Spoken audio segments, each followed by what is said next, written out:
Defensively, I think our team did quite a few good things.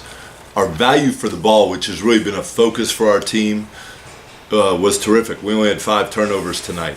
And so what that means is we did get opportunities to score on all possessions tonight except for 5. And the problem is we just couldn't find a bucket. We went 20 of 61 from the field. Antoine Portley hit a few shots in the first half, but really just was unable to find it in the second half. And then obviously Nick made some baskets. So, overall our effort tonight was very good, and our value for the ball was terrific. We could not score it. You had a 10-point lead going into the half. What did LIU Brooklyn do in that second half to really adjust to you guys? Yeah, so I think what happened was the first 16 minutes of the game were an even game. And then the second half, they came back, and obviously we were up 10 at the half. But that was just because we played really well in the final 3.5 minutes of the first half. So I really liked how we finished the half to give us the 10-point lead. But if you look at the first 16 minutes, it was even basketball throughout. Coach, LIU Brooklyn turned the ball over 18 times. What was it about your defense that forced those turnovers? Yeah, good question. And so we'll look at the film.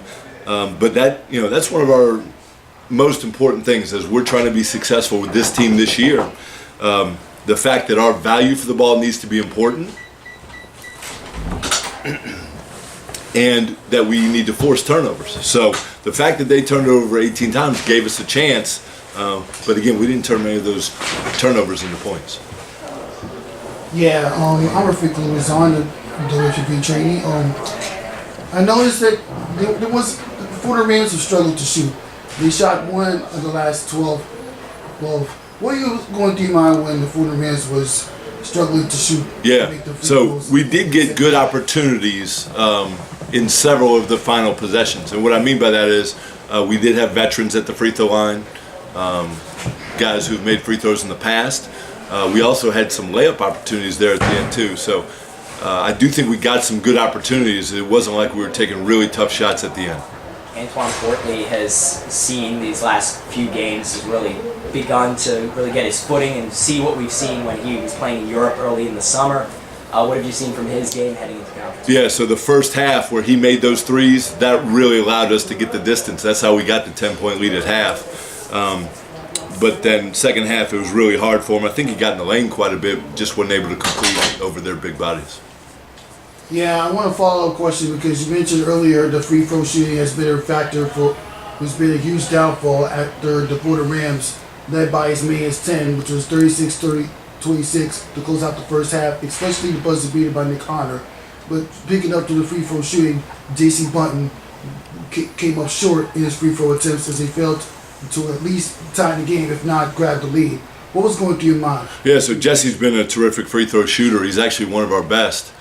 So the guys that have gone to the line consistently this year and made free throws are Jesse, Nick, and Jalen.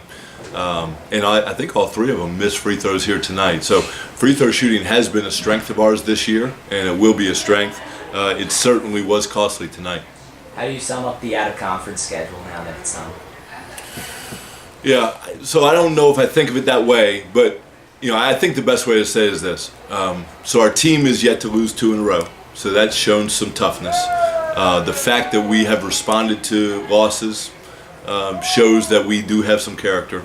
And all the games that we've lost have been really close games. So as a coach, the fact that our team has put itself in position to win each of our 13 games, that is encouraging. And now we've got to get a little bit tougher. We've got to finish the game. And what would you call the most positive thing going into conference play? Well, one thing I'm really encouraged by, and I don't know if it's the most positive, but the fact that our value was good tonight. So we only had 5 turnovers. And when you give yourself a chance, meaning when you take 61 shots in the game, you're going to have a good chance to win a lot of those. So we did have a costly turnover or 2 in the first half, but in general, our value was good. Coach, I was going to ask you about the culture of the Fordham, being that since you've been here, you've helped improve the culture, and also the nucleus of the team, including Antoine Portley, Nick Honor, and Jesse Button, those guys. How comfortable do you feel with the nucleus that you have going into the A-10 conference play? Right. So we do feel really strongly about our guys. Right, so we do have a terrific group of guys, and so you can pull any guy out of the locker room and have a great conversation with him and really understand who he is. So we feel good about that. Now, with that being said, that doesn't necessarily equate into winning every single game. Right. So, from a culture standpoint, this is the strongest that our program has been by far. I mean, we've got really good representatives of Fordham University, and now basketball-wise, that culture is going to it's going to equate in finishing games. Yeah, you did manage to win 9 games going into conference play. It took you till like the late February to win 9 victories. That's true. What do you think is the difference between last year's 9-win team and the 9 wins going to conference play? Yeah, part of it is our culture that was referenced. We are shooting the ball much better, even though tonight was not a great reflection of that, but we do have shooters in the program, and our defense has been consistent throughout the first 13 games.